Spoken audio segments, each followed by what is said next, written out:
What's up everybody, AnimeX here, and I am finally back and ready to go on this 2020 grind. I just want to say Happy New Year to you guys, and I hope you guys all had some good holiday joy, and for me, it's grind time. Anyway, in this video, I will be continuing the What If Sasuke the Nine-Tails series, and the like goal for this video will be 1,000 likes, new year, kind of restarting some of the like goals. So for another part to come out within a week, 1,000 likes, keep it low for you guys. Anyways, as usual, I'll be recapping the last part of the What If, then jumping into the new material. So, without further ado, let's get started.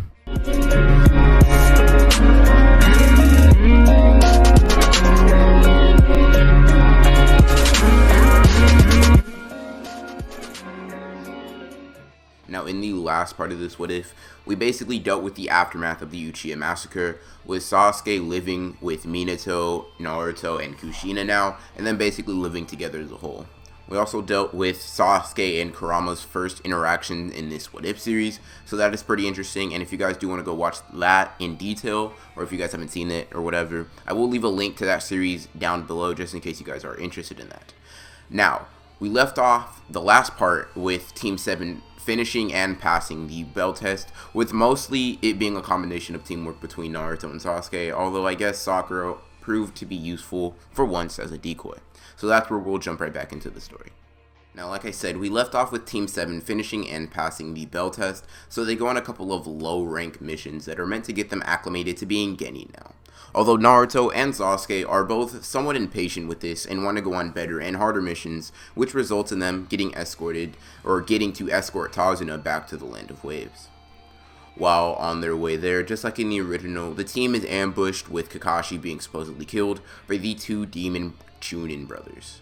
Naruto and Sasuke, however, spring into action in unison, neither of them having any fear and both of them wanting to prove themselves on the battlefield.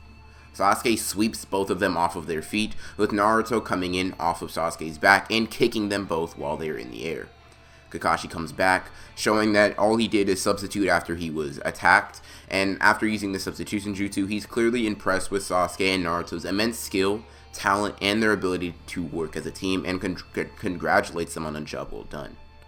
Although, in the back of his head, Kakashi is aware that this mission may turn into something that even these two prodigies might not be able to handle, due to Chunin from a different village attacking the person they are escorting, being Tazuna. This suspicion is later confirmed when a sword comes flying out of nowhere into a nearby tree. Then, Kakashi sees the one who threw it, Zabuza Momochi, a ninja that is clearly from the Land of Waves and was hired to kill Tazuna, just like Kakashi suspected. Kakashi looks back to tell everyone to stay close and group together, only to realize that Naruto and Sasuke are already on the offensive trying to prove themselves in this mission.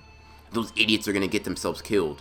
Kakashi thinks this as he sees Naruto and Sasuke leap at Zabuza, and only for a heavy and thick mist to appear, blocking their line of sight, stopping their attack. Naruto runs smack into the tree and then falls down, although Sasuke is able to land a little bit more gracefully than that, as he's not as headstrong and as somewhat idiotic as Naruto. As the mist surrounds them and muffles the sound of the enemy, it also takes away the sense of sight that everyone has. Everyone but Kakashi starts to panic due to this and due to the pure killer intent that is within the mist. Sasuke then realizes something when he started to panic. This fear isn't anywhere near as heart-wrenching or as gut-wrenching as when he was encountering Kurama for the first time. This ninja is only a man. If I can stare that beast in the face, then I can handle this. Sasuke then activates his Sharingan, looking through the mist and looking for any shift in it whatsoever to determine whether or not Zabuza was attacking. He then turns to the left to see. He sees Zabuza charging Naruto and slices straight in front of him, cutting him in half, nice and clean. This horrifies Sasuke as he sees this, but then Zabuza and him realize something at the same time. Naruto substituted out of that attack, and Naruto then comes down, striking Zabuza from above, narrowly missing a lethal point on his neck, although he does get a deep wound to the shoulder as a result. Naruto is then kicked away by Zabuza, forcing Kakashi to step in and help him. However, Kakashi gets tricked by Zabuza and gets caught in the water prison jutsu, forcing Naruto and Sasuke to quickly come up with a plan. Naruto and Sasuke talk very briefly, explaining the plan to each other along with a follow-up attack in case Kakashi gets in trouble once again, and the plan is then set in motion. Just like in the original, they set up Zabuza to release his arm from the prison freeing Kakashi. Then, the second part of the plan comes into play. Sasuke attached wires to the kunai or the demon wind shuriken that he used, and through that, he's able to pull them and tie them after Zabuza dodged them, and now this leaves Zabuza caught up in all the wires, tightening around Zabuza's right arm, making him drop his sword. Naruto then follows up by leaping out of the water and launching a shadow clone, or launching himself with a shadow clone, that pins the other arm to the side, leaving him wide open for Kakashi to attack. This plan would have gone flawlessly, but a distraction appears. Sakura steps away from Tazuna to see what's happening better. This makes Sasuke turn to Sakura to tell her to leave, which also makes him loosen his grip on the wire as a result. Zabuza sees this and takes advantage of this, yanking on the wire, pulling Sasuke with it, and then choke slams him into the water, knocking him out and then drops Sasuke, letting him drift to the bottom of the lake. Naruto then lets go of Zabuza and dives underwater to save Sasuke, as the clone that he sent gets bodied, leaving the fight very similar to how it would be in the original, with Kakashi playing mind games with Zabuza and almost killing him until Haku arrives on the scene, saving Zabuza and dipping on out of there as they don't want to have to win this condition. Meanwhile, Naruto is swimming as hard as he can to bring Sasuke back up to the surface before he runs out of oxygen. And finally, through sheer force of will, he's able to grab him and throw him onto land. Sasuke is clearly unconscious because he was choked right before, and he basically was thrown into the water after being punched in the throat by Zabuza before he went under. So Naruto doesn't really know what to do as Sasuke lies there. Sasuke is now in his own head once again, or should I say in his own seal. And as he looks around, he asks, "Why am I here again?" Kurama gets up in response to Sasuke's question and stares at Sasuke intently trying to figure out. "This is where your mind will take you when you are severely injured, Uchiha Sasuke.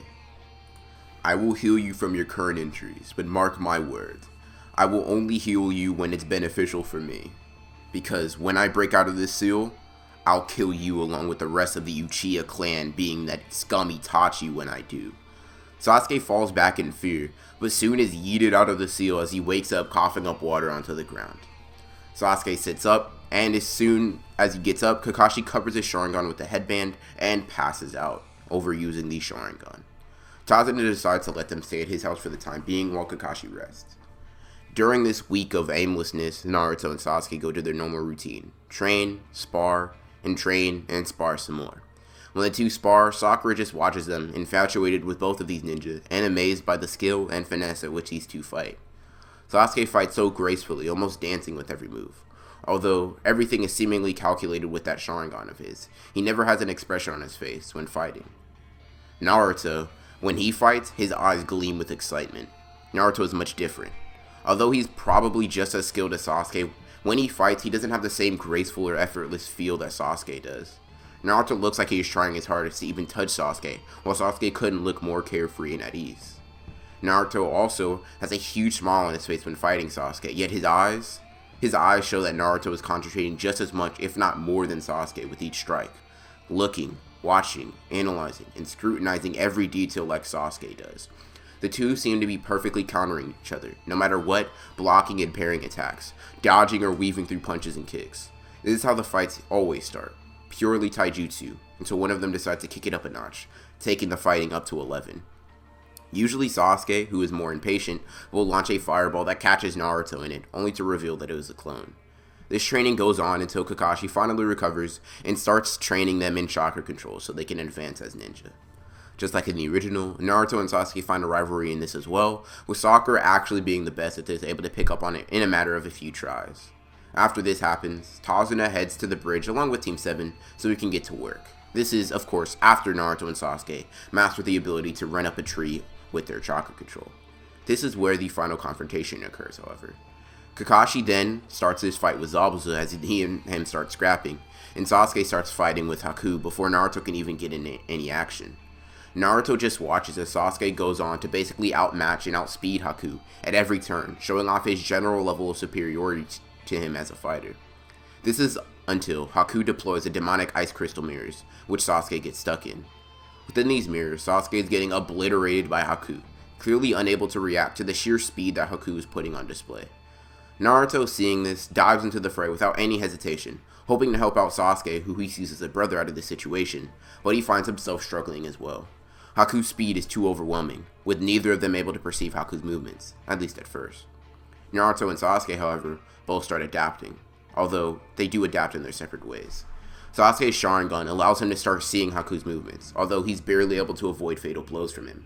Naruto, however, still can't see Haku, but the moment Haku makes contact with Naruto's body, it moves instinctually, barely dodging fatal blows as well, resulting in both of them adapting at a very quick rate that Haku knows he will be caught up to if he does not kick it up. He then realizes that if he can take out Sasuke, or if he can get rid of that darn Sharingan user, Naruto shouldn't be able to adapt fast enough, or react, hopefully, so he decides to set a trap for Naruto using Sasuke. Naruto sees this occur in slow motion, and without any hesitation, his legs start moving as he starts charging to save Sasuke. Haku charges directly at Sasuke, Senbon in hand, ready to speed up enough to surpass Sasuke's speed, but then Naruto appears in front of him, taking the brunt of all of these attacks as Haku passes. Sasuke then sees a horrible sight, along with Haku. Naruto is full of Senbon, bleeding all over, Senbon even puncturing his neck, his heart, and many vital organs. Naruto then collapses a little bit, bleeding. Naruto, you idiot, why did you jump in front of me? I would have survived the attack. Naruto coughs up a ton of blood. It's alright, Sasuke, even if I would have known, my body would have still made me move in front of you. Naruto's legs then buckle fully as he falls into Sasuke's arm. Sasuke, you have a goal that... His eyes shake as he starts tearing up a little bit. You have a goal that surpasses mine in importance. You are an Avenger. He coughs up more and more blood as his eyes start rolling upwards, clearly losing consciousness. Sasuke, please, promise me this.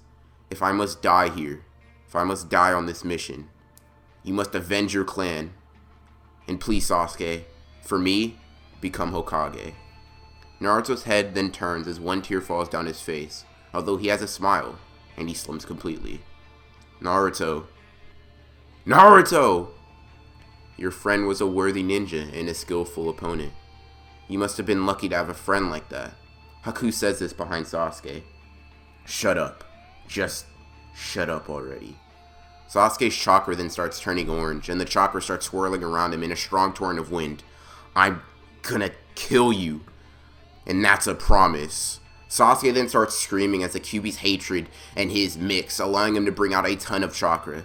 This, along with the seal on Sasuke being weaker than the one in the original, allows Sasuke to bring out an entire tail of the Kyuubis, completely surpassing Haku. Haku is then surprised by this and hops in one of her mirrors, or his mirrors I should say, and attacks Sasuke, hoping to take him out. Yet Sasuke sees Haku and grabs him midair. He then punches him in the stomach. Then, his tail swings around and slams Haku directly into the ground. Sasuke's rage continues to grow, however, and Kurama is taking full advantage of that.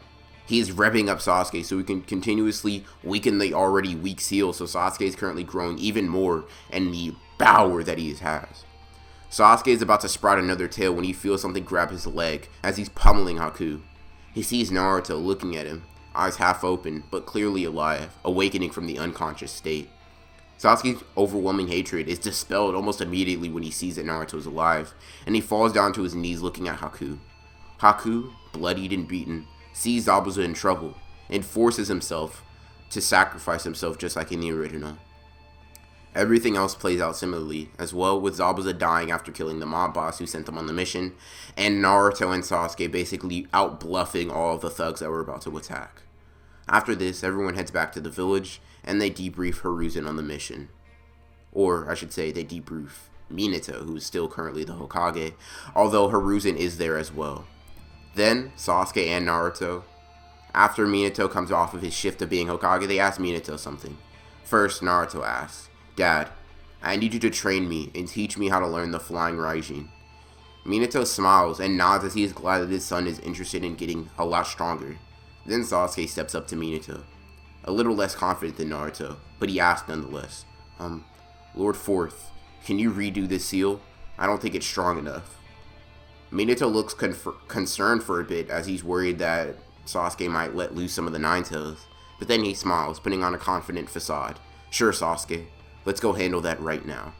And that, everybody, is where I'm going to end part 3 to the What If Sasuke and the Nine Tails series. Now, if you guys do want another part next Monday, basically at the same time, then make sure to body that like button. All right, 1,000 likes is the like goal for this part to continue into part 4.